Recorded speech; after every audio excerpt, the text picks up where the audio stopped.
Hello అండి, అందరికీ నమస్కారం. Welcome back to my channel. ఎలా ఉన్నారు? అందరూ బాగున్నారా? ఇక ఇవాల్టి వీడియో వచ్చేసి ఈవినింగ్ వ్లాగ్ అయితే షేర్ చేస్తున్నానండి.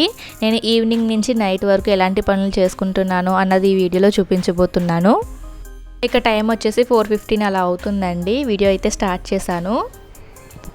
మీరు మాత్రం వీడియో చివరి వరకు ఎక్కడ స్కిప్ చేయకుండా చూసేయండి.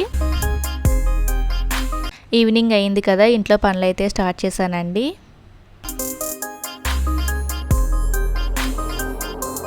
చార్జాలు అయితే ఇక దోమలయ్యి ఉండవండి. ఇక్కడ ఈగలు మాత్రం చాలా ఎక్కువగా ఉంటాయన్నమాట.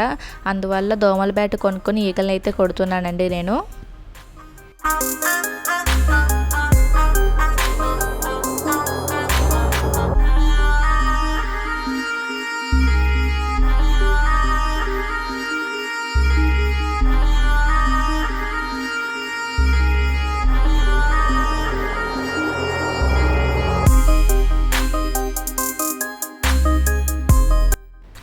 ఇక ఇల్లు శుభ్రం చేసిన తర్వాత మధ్యాహ్నం భోజనం చేసిన అంట్లయితే ఉన్నాయండి, అవైతే క్లీన్ చేస్తున్నాను.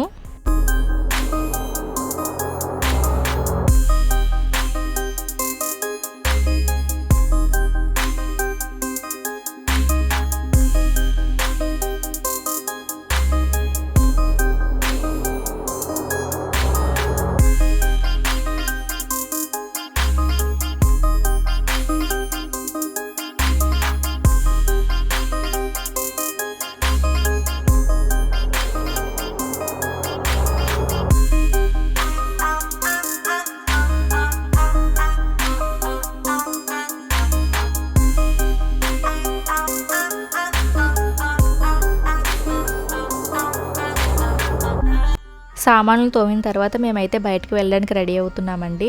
మా హస్బెండ్ ఇవాళ రావడం లేట్ అవుతుంది అన్నారు. అందువల్ల మార్కెట్కి మేమే వెళ్ళాల్సి వచ్చింది.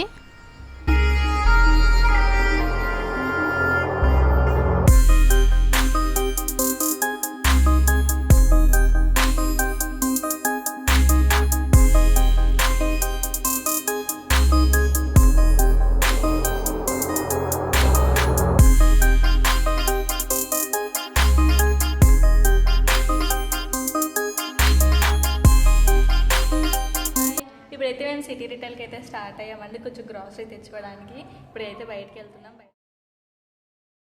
పాపని స్ట్రాలర్లో కూర్చోపెట్టుకొని బయటకు వెళ్ళడానికి అయితే స్టార్ట్ అయ్యానండి. ఈవినింగ్ 5:15 అవ్వడం వల్ల రోడ్లు అయితే చాలా ఖాళీగా ఉన్నాయండి. షాప్లోకి వచ్చిన తర్వాత మాకు కావాల్సినవి తీసుకొని ఇక కొద్దిగా వీడియో అయితే తీస్తున్నానండి. షాప్లో కొద్దిగా క్రౌడ్ ఉండడం వల్ల నేను వీడియో అయితే పూర్తిగా తీయలేకపోయాను.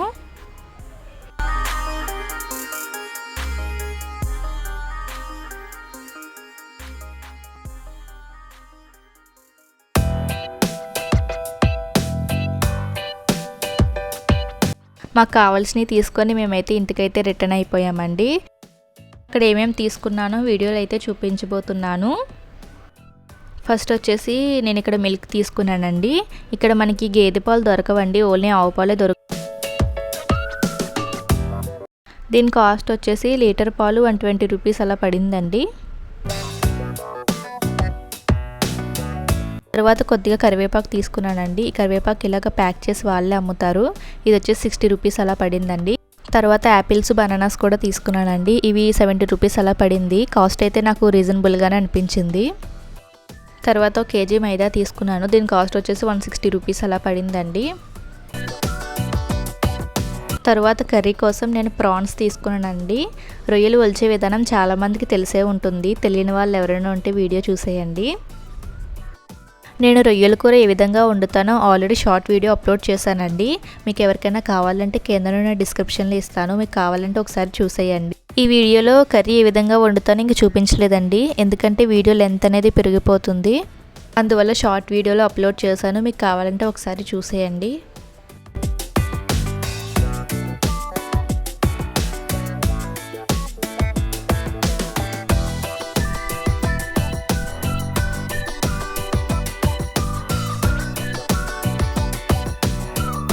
ఇక నైట్ వంట చేసేసిన తర్వాత మా హస్బెండ్ వచ్చే వరకు నేను మా పాపతో కాసేపు ఆడుకుంటున్నాను. మేము మా ఇంట్లో అక్వేరియం తీసుకున్నామని ఆల్రెడీ షార్ట్ వీడియోలో అప్లోడ్ చేశాను కదండి. నైట్ లైటింగ్ ఎఫెక్ట్కి ఈ చేపలు మంచి కలర్ఫుల్గా భలేగా ఉన్నాయండి. ఇక నైట్ భోజనం చేసిన తర్వాత నేను మళ్ళీ క్లీనింగ్ అయితే స్టార్ట్ చేశాను. సామాన్లు తోమిన తర్వాత ప్రతిరోజు నైట్ స్టవ్ కూడా శుభ్రం చేస్తానండి. దీనివల్ల బొద్దింకలు రాకుండా ఉంటాయి. ఎందుకు బొద్దింకలు రాకుండా ఉంటాయి అంటున్నానంటే, మనం వంట చేసేటప్పుడు కొంచెమైనా సరే కంపల్సరీ స్టవ్ మీద పడుతుంది కదండి. దాన్ని అలా ఉంచడం వల్ల బొద్దింకలు చేరుతాయి. అదేవిధంగా షింక్లో ఎక్కువ సామాన్లు నిల్వ ఉంచడం వల్ల కూడా బొద్దింకలు చాలా చేరేస్తాయండి. అందువల్ల నేను ఎప్పటి సామాన్లు అప్పుడే క్లీన్ చేసేసుకుంటాను.